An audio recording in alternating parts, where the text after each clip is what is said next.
To Zimbabwe now, where the private sector is set to fund 3/4 of the country's wheat crop this year.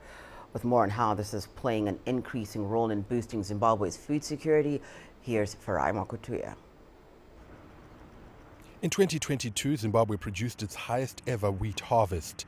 The success was because more farmers were able to get finance from private contractors.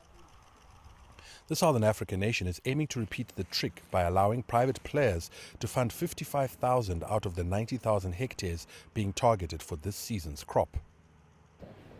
In the main, the biggest problem that Zimbabwean farmers have had is the ability to secure finance in order to finance the growing of their crop.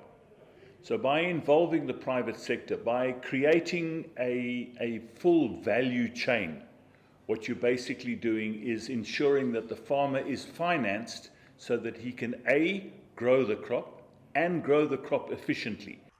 The impact goes beyond hectarage. Farmers contracted by private players have historically achieved a higher yield per hectare, so their contribution to the total national output is expected to be significant.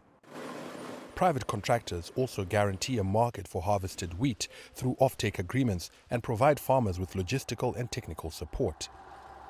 The increased private sector capital is a departure from the government-led interventions like subsidies, which have drained the national fiscus.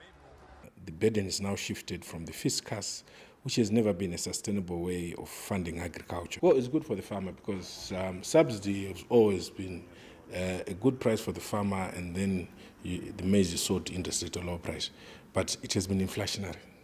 It triggered money supply, and then ultimately it affects disposable income and the buying power of the general cash in the market, including what the farmer would have got. Other efforts to crowd private sector finance into the grain value chain have seen the ending of the state-owned Grain Marketing Board's monopoly as the sole buyer of maize. While upbeat about the current wheat season, stakeholders are however wary about the recent scrapping of duties on flour imports, which will stiffen competition for local millers and reduce uptake for locally grown wheat. Farai Makutuya, CGTN, Harare, Zimbabwe.